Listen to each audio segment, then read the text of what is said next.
Welcome back to Not So Grand Garage. Today I'm out of the shop, and as you can see, the flatbed is loaded down with building materials, and yeah, got a little bit of weight on it. But yeah, fake spring is, or fall spring's getting ready to end, and winter is going to come back and kick our rear ends pretty good.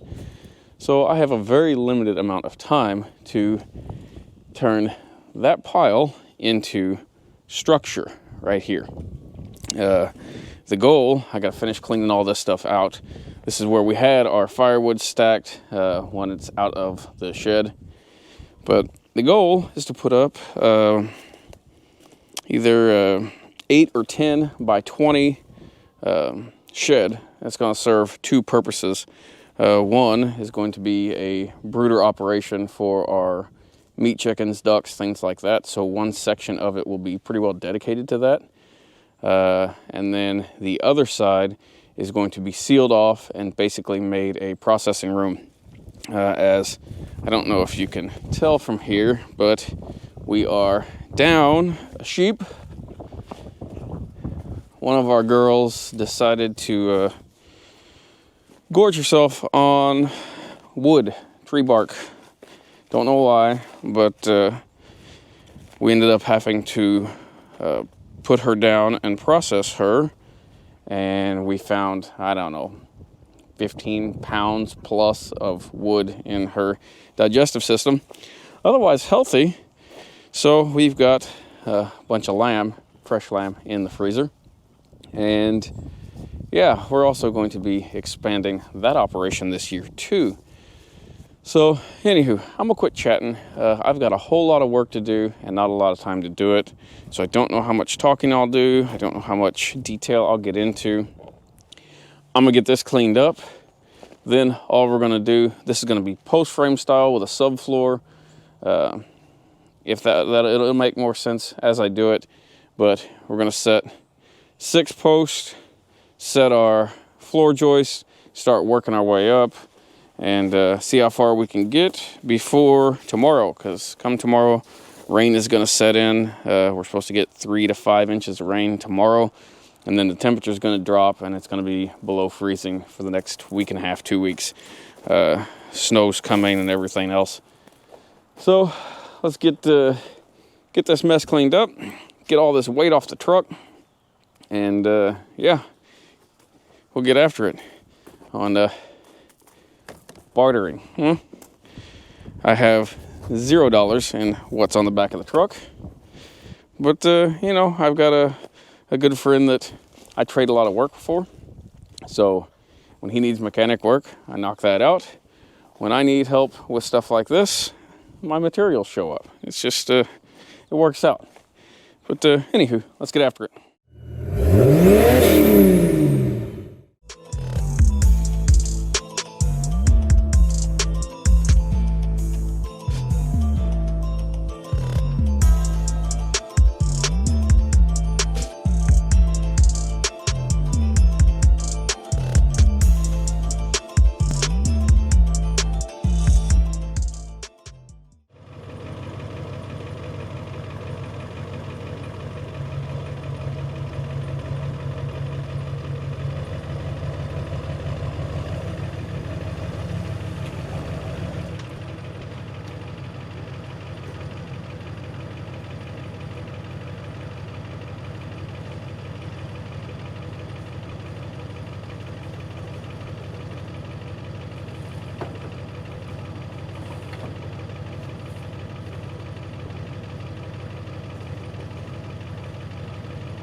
Well, I was hoping that would work a little better than it did.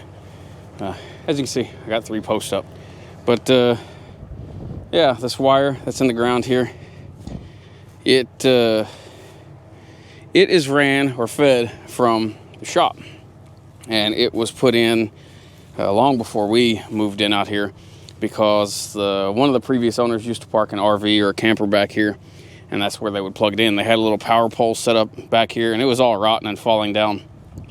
That line's dead. I've disconnected it in the shop. So my goal was to get it up out of the ground and get it pulled out. As you can see, we're on track here. It's going to be right in front of where this new building is going to be. So instead of having to trench in new line and all that stuff to put power out here, I can just tap into that. But it didn't work. It ended up breaking the line. I kind of figured it would, but it was worth a shot. It broke way over there. I need the line back over here, so I got plenty. What I'm gonna do, I guess, is dig this line up, which I didn't really want to do, but if I'm gonna use it, that's how it's gonna have to be. And yeah, we'll go from there. I can dig that line up, pull it up, and then I'll have power service out here already. I believe that wire is sized for 60 amps. I'm not gonna run that much out here. I'll probably breaker it at 40 or so, maybe 50. But that way we'll have power right here. I can have lights and stuff out here because I don't have any power inside my generator shack, oddly. Nothing ran from the breaker panel. All of that is just powered from the generators. But yeah, anywho, we're gonna keep at it. Like I said, I got the back wall posts set and straight where I want them.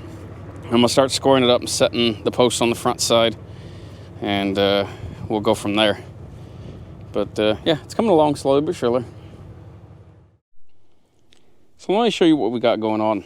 The reason I stopped digging post or setting posts in the first place is because while punching this hole, I don't know if you can see down in here, but I ran into the direct bury power line that was out here. That's why we started trying to pull this up.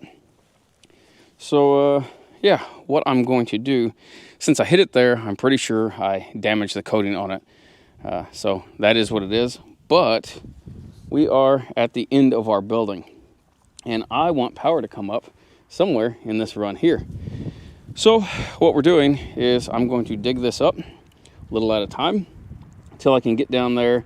I'm going to cut this line here, pull it back up out of the ground, and then I'll be able to drop conduit in and sink it right into the building.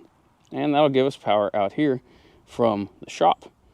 It also may allow me to, because I'm going to breaker this at probably 40 amp. This line's enough to carry 60 based on the sizing and the run. I could also put a generator outlet on the side of this building as well. And if I ever needed to feed the shop for whatever reason in a long-term power outage, I could. But and I could do it from out back, close to the generator shack, instead of moving stuff around and having to do all that fun stuff. But yeah, we're just going to dig this down. The ground is really soft because it's been super wet. Once you get past the first inch or so that's frozen, the ground's really soft and saturated. So it's not hard to dig this up. So I'm going to go on and probably dig it up. I don't know. I'm going to try to get back 6-7 feet or so, which will be plenty. Get it cut, get it pulled up out of the ground, and then we can go back to setting posts. Well, here we are. I've got our conductors dug up, and yeah, I think that'll be plenty to get us up where we need to be. So I'm gonna go on and fill this trench back in and hopefully get these last 3 posts set before the weather changes. Looks like it's gonna rain. It's not supposed to rain till tonight, but once it sets in, we're supposed to get 3 to 5 inches of rain, and I'm not looking forward to that. But I need to get these posts set, get the concrete in, and maybe get the floor joist or the rim boards anyways put in, and work my way up a little bit, hopefully before the rain sets in. But this here will allow us to come up. We'll just either come up to an outdoor disconnect, or if we've got enough room, we'll go in the building with it.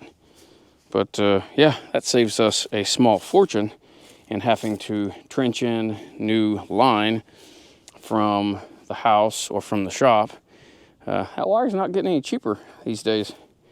And the labor is not exactly easy either.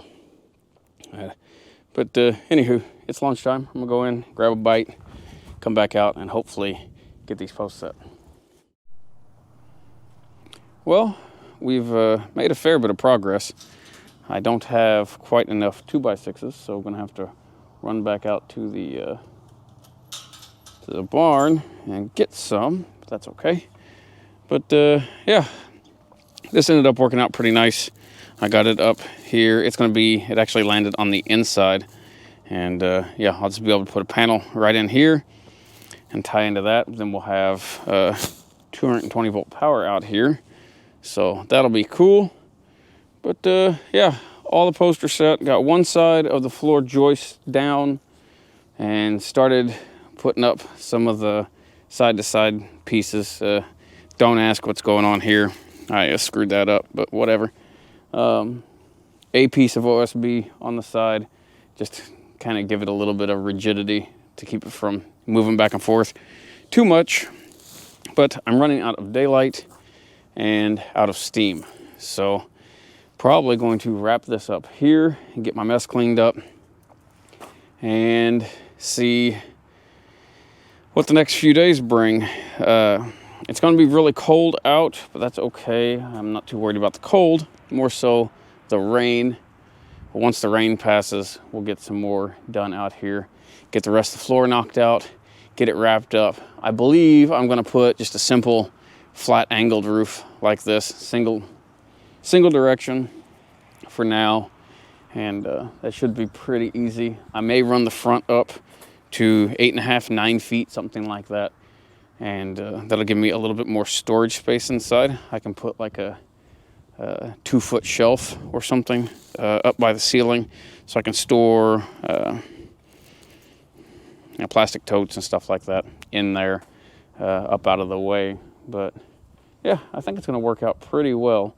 The plan is for this side over here, at least 10 feet, if not 12 feet of it, probably 12? Yeah, 12 feet of it is going to be a processing room.